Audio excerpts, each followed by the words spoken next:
Déclaration de la société civile de la République démocratique du Congo à l'occasion de sa conférence de presse du 8 décembre 2020. Mesdames, Messieurs de la presse, les rideaux sont tombés dimanche 6 décembre 2020 au terme du discours tant entendu du chef de l'État à la nation, qui a rencontré les préoccupations des Congolais au regard de la liesse populaire manifestée à travers le pays. Celui-ci a souligné la colère et la lassitude de la population exprimée lors de ces consultations face à un gouvernement de coalition ayant malheureusement échoué à répondre à ses attentes fondamentales. Le président de la République lance en conséquence un nouvel élan à notre destin national pour le projet de refondation du pays au sein de l'Union sacrée de la nation.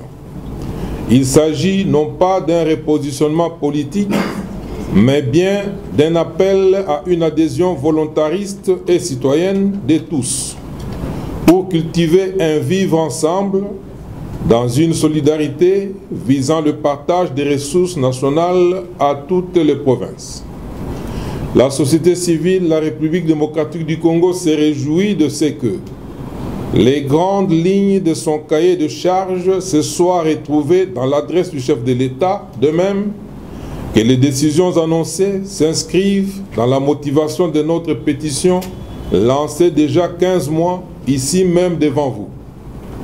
Rappelez-vous qu'elle visait essentiellement deux objectifs, à savoir la fin de la coalition FCC-CACH, la dissolution de l'Assemblée nationale. La société civile de la République démocratique du Congo, visionnaire comme toujours, se félicite la tournure actuelle des événements sociopolitiques et n'épargnera aucun effort, une fois de plus, pour le triomphe sans faille des valeurs humanistes et républicaines à travers l'union sacrée de la nation, au sein de laquelle, vous l'aurez bien compris, elle entend être un acteur incontournable. Mesdames et messieurs de la presse, nous terminons notre propos par des félicitations soutenues au président de la République pour son courage politique dans un environnement hostile. Une fois encore, il aura démontré être un joueur d'échecs redoutable mais toujours rassembleur. Autant il n'existe pas de roses sans épines, autant aucun peuple dans l'histoire n'a réussi à se libérer sans combattre. Lèvons-nous et accompagnons notre président de la République pour l'effectivité de l'état de droit dans toutes les institutions publiques et l'émergence du Congolais nouveau selon l'esprit sans cesse prôné par lui. Que vive la République démocratique du Congo, que vive la société civile de la République démocratique du Congo. Je vous remercie.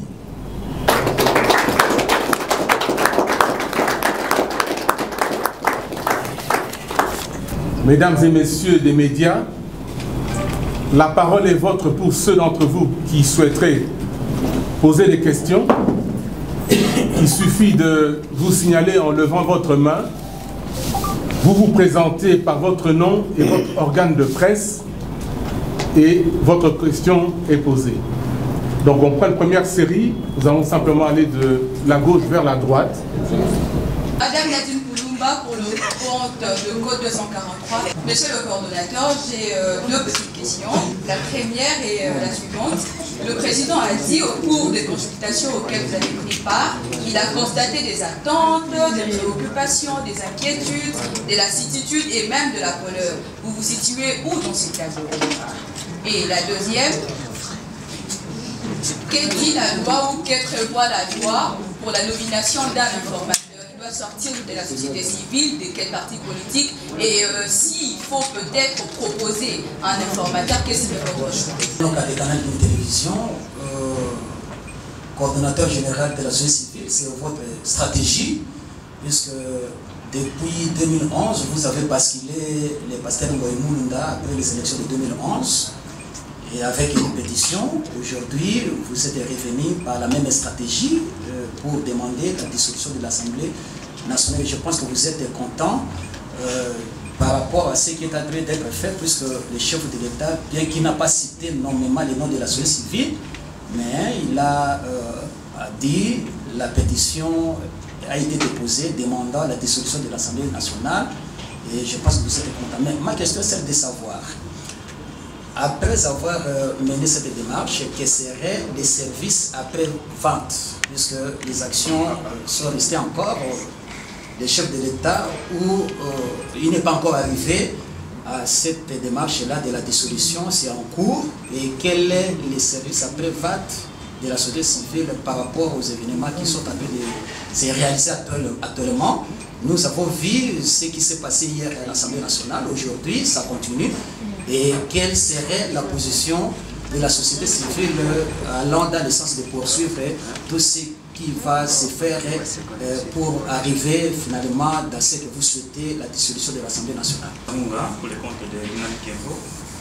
Monsieur le coordonnateur, j'ai deux petites questions. La première, est-ce que vous pouvez nous dire, en regardant les caméras, quel rôle peut jouer une société civile dans une société, surtout la nôtre, qui fait face à une crise politique? Deuxième question, le président a annoncé la dissolution de l'Assemblée nationale. Est-ce que vous pouvez dire aux Congolais à quel moment la dissolution de l'Assemblée nationale intervient selon la Constitution? Donc, vite pour les comptes de la préviation. Je voulais poser la question, donc deux ou trois questions. Et d'abord, premièrement, nous avons tous suivi que l'FCC a pris acte de l'adresse du chef de l'État, mais au cas où il nous gamba, donc résister à ne pas déposer sa démission. Est-ce que on n'arrivera pas donc avec l'histoire de 1960 entre Lumumba et Kasavubu, comment le pays va se basculer? Madame Nadine Kulumba, oui, Code 243, c'est une grande chaîne. Oui, le président a souligné qu'il y a eu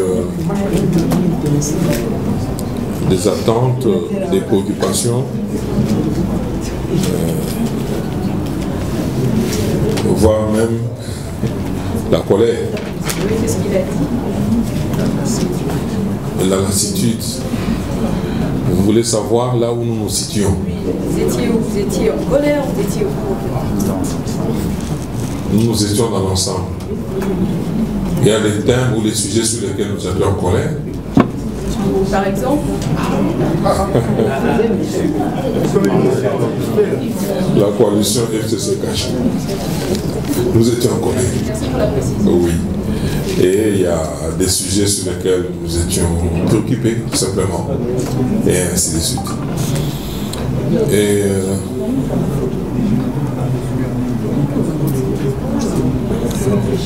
que prévoit la loi?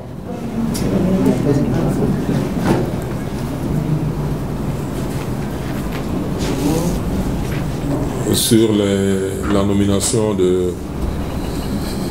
d'un informateur.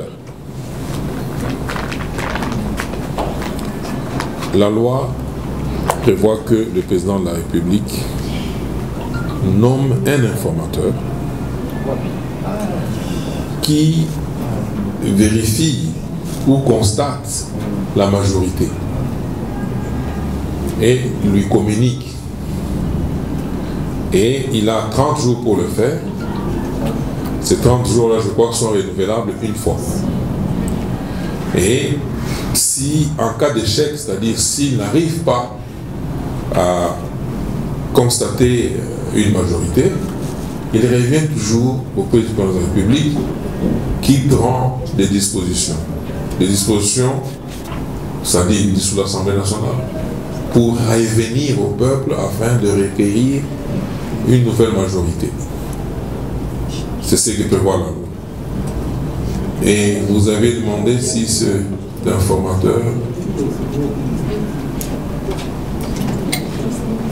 pourrait venir de la société civile ou la loi prévoit s'il vient de la société civile ou des partis politiques. Non, ça c'est selon la discrétion du président de la République lui-même. Il peut choisir une personnalité. La société civile peut choisir une personnalité de parti politique ou un député, un non-député. Il peut, donc c'est selon son pouvoir discrétionnaire. Il choisit qui il veut. Monsieur Alain Noka, la société civile se base sur la stratégie. Et qui voudrait dire l'anticipation. Vous avez relevé ici qu'en 2011, nous avions fait tomber Ngoïmounouna. Et aujourd'hui, en 2020, nous avons été à l'avant-plan, si pas initiateur, du processus qui est engagé présentement. Mais vous avez sauté, vous avez oublié début 2019, je crois mars 2019, nous avions entrepris une pétition demandant au chef de l'État de ne pas nommer au sein du gouvernement des personnes entachées des violations des crimes économiques, politiques et des violations des droits de l'homme. Et ce fut fait. Et vous demandez le service après-vente par rapport aux événements qui se passent, qui se déroulent actuellement au Palais du Peuple. Tout ceci était prévisible. Même plus que ça. Nous savions que l'FCC, ayant la frénésie du pouvoir, c'est-à-dire pour eux, c'est le pouvoir pour le pouvoir. Ils n'étaient pas prêts à perdre la face. Même en perdant cette majorité, ils pourraient recourir à la guerre. Nous savons ça. Parce que le FCC, c'est un mouvement politique, mais d'origine armée. Parce que en son sein, il y a des mouvements, c'était l'AFDEL, c'était une rébellion. Et les menaces que nous avons entendues, par-ci, par-là, proférées pince sans rire par les responsables de l'FCC, indiquaient clairement que, en cas de perte de vitesse, ils pourraient entreprendre des actions militaires et fort d'avoir infiltré notre armée. Mais ce qui se passe aujourd'hui, nous y sommes préparés. Nous y sommes préparés. Et je crois que le président de la République n'est pas un enfant en politique. Il est aussi bien fin diplomate et stratège. Et il a déjà pris toutes les dispositions. Nous l'avons vu recevoir les généraux de l'armée. Et tout ça, nous pensons que c'est compte tenu de l'étendue de la menace. Et ce qui se passe aujourd'hui, nous l'avons dit, c'est une anarchie. Parce que les FCC devraient comprendre que d'abord c'est un regroupement politique qui n'a pas une personnalité juridique et devraient comprendre que ce n'est pas M. Kabila qui a mis au monde ou qui a créé les députés qui sont à l'Assemblée nationale. Soit-il des FCC. Ce n'est pas lui qui les a créés. Et ces gens sont présentés devant le peuple congolais.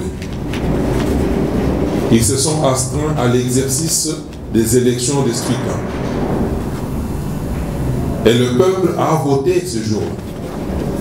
Et ils sont au Parlement. Ce n'est pas lui qui les a votés pour les amener au Parlement afin qu'ils lui soient redevables en tout.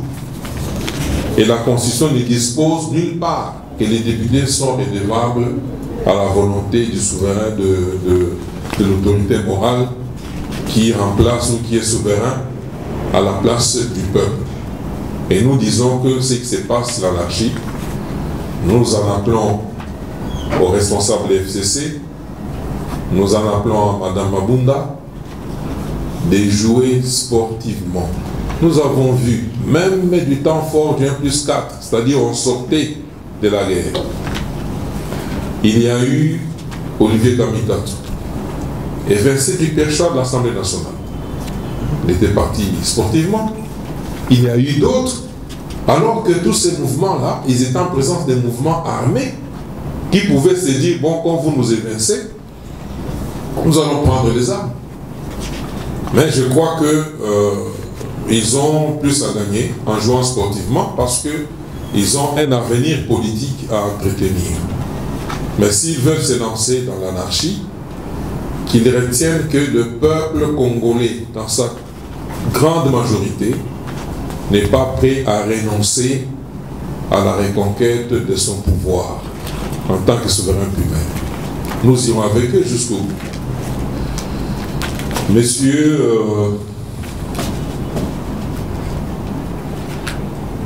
Jean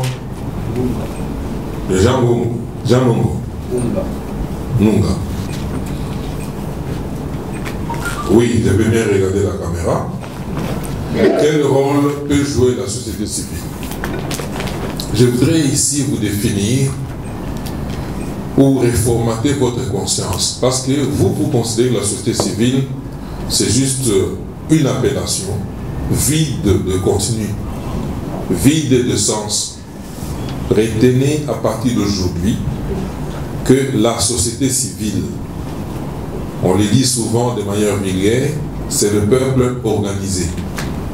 C'est l'ensemble du peuple considéré en son état naturel d'organisation. C'est un fait privé qui n'est pas l'État. Toutes les organisations, les associations et même les personnalités ou les personnes conscientes, non conscientes, engagées, non engagées, ils font partie de la société civile. C'est le fêtier de la société. Et l'État en est l'émanation, parce que l'État retenait que la société civile a un degré élevé d'organisation, c'est-à-dire avec les lois, comme la Constitution, avec les codes, ainsi de suite. C'est ça l'État. L'État, c'est moi, c'est vous, et c'est nous qui constituons l'État. Et l'État se trouve être l'émanation de la société civile. Et maintenant, lorsque l'État qui fonctionne à travers ces institutions, les institutions qui sont animées par nous ou nos représentants, lorsque l'État est en difficulté, est en faillite, il n'y a que le peuple lui-même souverain, il n'y a que la société civile qui peut le réformer, c'est-à-dire réformer l'État. Et lorsque les institutions ne fonctionnent pas correctement, il incombe et revient à la société civile de se mettre debout pour recadrer les choses. Et c'est ça le rôle de la société civile. La société civile n'est pas une structure qui est là pour présenter. Oui, il y a des structures qui sont dans les projets, qui sont dans les thématiques. Mais l'âme ou l'essentiel de la société civile, c'est ce que je viens de définir ici. Raison pour laquelle je reviens sur la question de la loi NOCA. En 2011, les élections sont organisées. Et on constate qu'elles ont été mal organisées pour la deuxième fois. Parce que la première fois, M. Malumalu avait fait des bêtises et nous avions dit que c'était dans le cadre, accepté dans le cadre de l'apprentissage de la démocratie. C'était acceptable.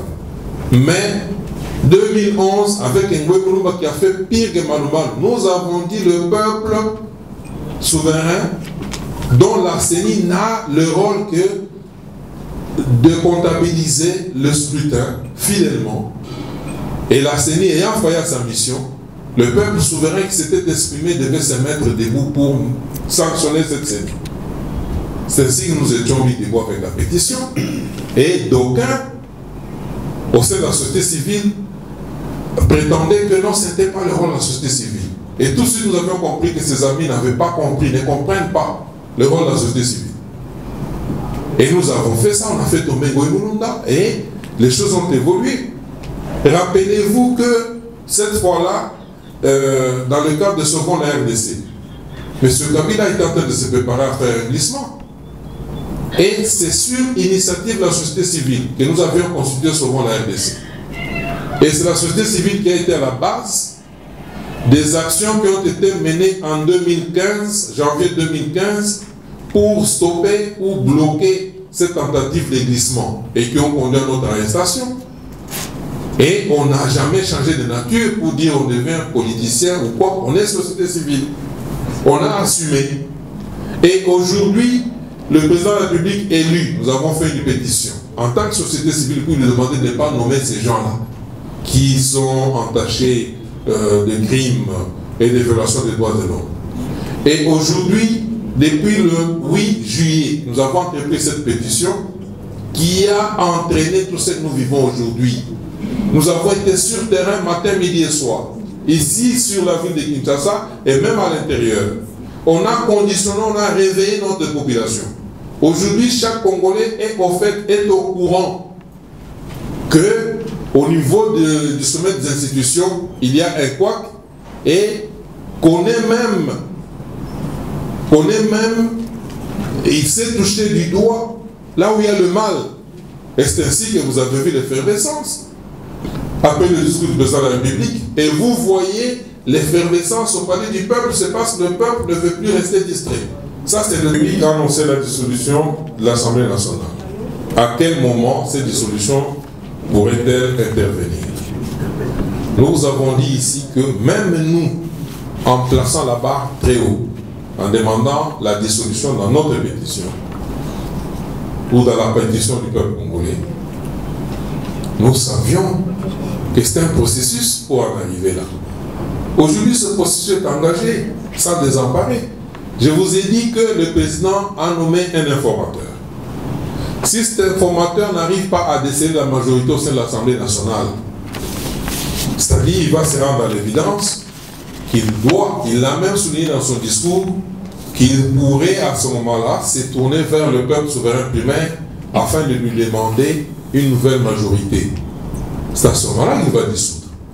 Mais aujourd'hui, étant donné qu'il y a un nombre important de députés qui comprennent, qui choisissent de servir la nation et son peuple, qui se considèrent comme étant mandatés par le souverain primaire, qui prennent conscience, qui quittent l'anarchie pour entrer dans la vision du chef de l'État, eh bien, cette majorité pourrait basculer, ou est en train de basculer, parce que c'est chaque jour que nous assistons aux défections dans le sein des FCC. Les FCC ont pris acte de la fin FCC gâche. Non, de l'adresse d'abord. On pris acte de l'adresse du chef de l'État, ok. Il demeure derrière Inukamba. Il demeure derrière Inukamba et ne risquerions-nous pas de tomber dans la station de 1960? Moi je dis non. Moi je dis non. D'abord, nous sommes dans des cas différents. Aujourd'hui, il y a eu une coalition FCC cash qui a engendré une majorité, qui a géré, qui a prouvé ses limites. Et aujourd'hui, la coalition est tombée parce qu'une des parties s'est retirée. Il n'y a plus cette coalition. Déjà à ce niveau, M. Inukamba pouvait tout simplement démissionner. Parce que nulle part dans l'ordonnance de 1960, vous nous trouvez évoquer une coalition. Dans le texte de l'ordonnance, dans le visa de l'ordonnance, il n'y avait pas, on n'avait pas évoqué une quelconque coalition. Mais aujourd'hui, cette fois-ci, dans l'ordonnance, dans le visa de l'ordonnance de M. Inukamba, il est bien écrit clairement. On s'est fondé, on s'est basé sur la coalition FCC Cash. Mais lorsque cette coalition cesse d'exister, M. Inukamba, en sa qualité de professeur d'université, devait tirer les conséquences. Deuxièmement, nous ne sommes pas en 1960, nous sommes en 2020. 60 ans après, nous sommes en 1960. En 1960, on comptait au bout des doigts quelques Congolais instruits. Mais aujourd'hui, c'est presque tout le monde. En 1960, il n'y avait pas de parlementaires debout. C'est-à-dire la politique n'était pas un fait social qui se discutait à chaque bout de champ, à chaque point de rue. Aujourd'hui, c'est chose faite. En 1960, il n'y avait pas la société civile, nous n'existions pas. Au fait, mais aujourd'hui, il y a la société civile qui est en pleine activité, qui encadre les Congolais.